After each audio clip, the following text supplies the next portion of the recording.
What's good, everybody? It's D Brown Shenhan back again with some more 2K18 talk. And we thought the game was coming out tomorrow at 12 a.m., but it came fast like 911 in white neighborhoods. 2K just tweeted that the game will be available early at 9 p.m. tomorrow for everybody, pretty much everybody.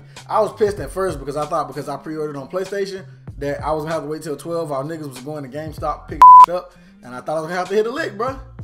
I thought I was gonna have to hit a lick. So in spirit of the game dropping tomorrow, I wanted to give y'all a list of 5 things that we need to see on launch day, that we need to see right off the bat. I want to give an honorable mention to this idea that we should be able to wear our hoodies. Like if you wear a hoodie, you should have the option to put it on over your player's head. You know, with all the crazy talk about hoodie mellow and all this. And it would just be cool to be able to put your hoodie on if you want to. That's honorable mention. So from the honorable mention, let's get to number 5. At number 5, I want to see the MB1s in NBA 2K18, bro. The Mellow Ball ones. I want to see them. I'm a fan of Big Baller Brand, man. And if they have the MB1s in there, my player will rock the Mellow shoes all year, bro.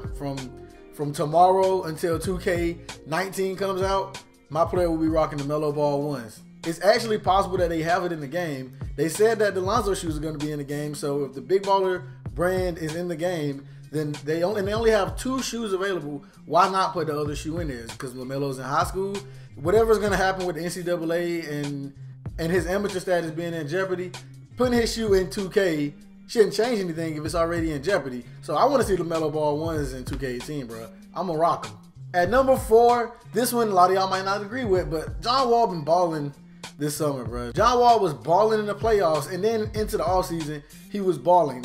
Be it he was in the Drew League and whatnot and playing in Pro-Am leagues, he still need at least a 95, bro. If they giving Kyrie's a 94, John Wall need that 95, bro. John Wall's defense should set him over Kyrie. Because on the offensive side of the ball, John Wall don't score as much as Kyrie on the regular, but he can. He has the ability to. He's a better playmaker and defender than Kyrie. So that should put him over Kyrie. That's a 95 right there. We got to see that boy. And he need that Hall of Fame lockdown badge. I know y'all saw what he did to Chris Paul and James Harden. If y'all ain't see it, I'll throw a clip in there for y'all.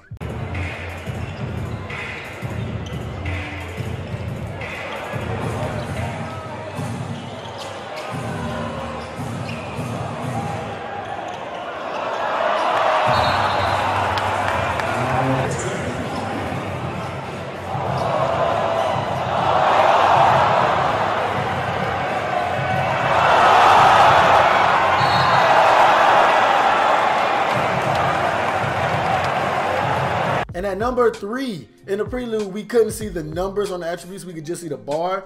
And I get the feeling that in the actual game, you will be able to see the numbers. Like 2K ain't that dumb. Them niggas dumb, but they ain't that dumb. So if there isn't the numbers on the attributes, we need to see that, bro. Some people suggested putting a day 1 patch to fix that, but that should be in the game already. I don't want to see the bars. So when the game drops, there needs to be the numbers by the attributes. At number 2, it's not something that we need to see in the game. It's something that I don't want to see.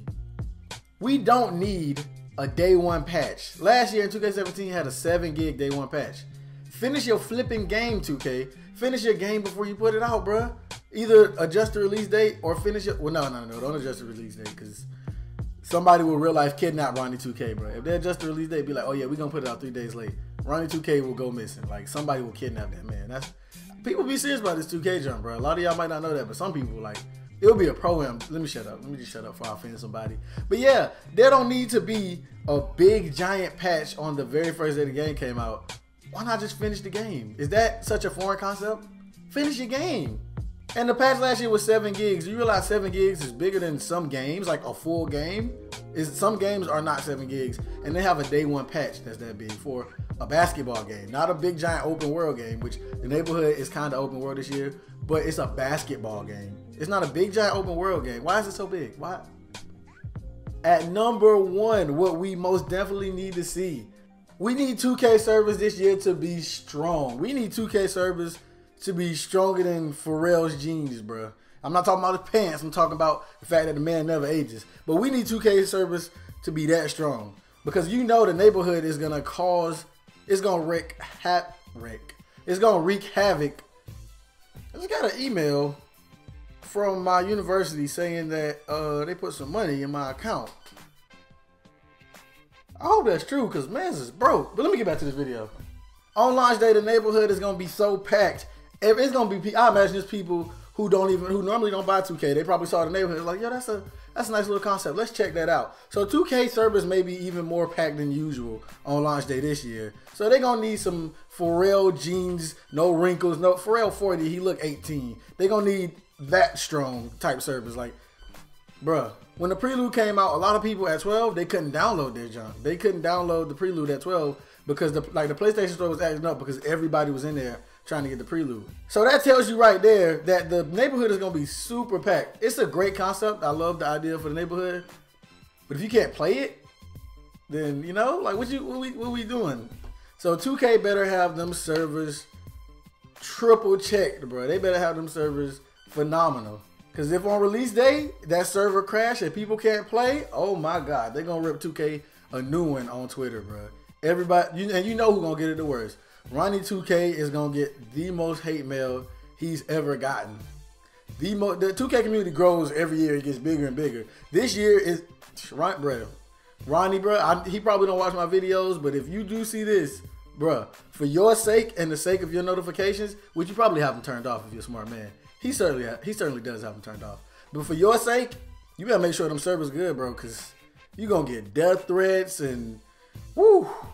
Those are my 5 things. If you enjoyed this video, be sure to leave a like. And if you haven't subscribed yet, please go ahead and subscribe now.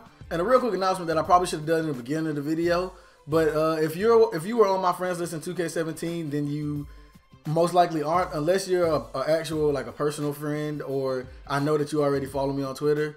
You were removed. If you wanna add me on PlayStation, I will add you back. You just have to follow me on Twitter and at me and tell me that you sent me a friend request with the name of your PSN, and I will add you back. But that's all that is. Just follow me on Twitter and tell me what your PSN is. And yeah, as always, I'm D Brown Shinhan. You see I'm wearing a hat, so that means it's haircut time. And I'm up out of here.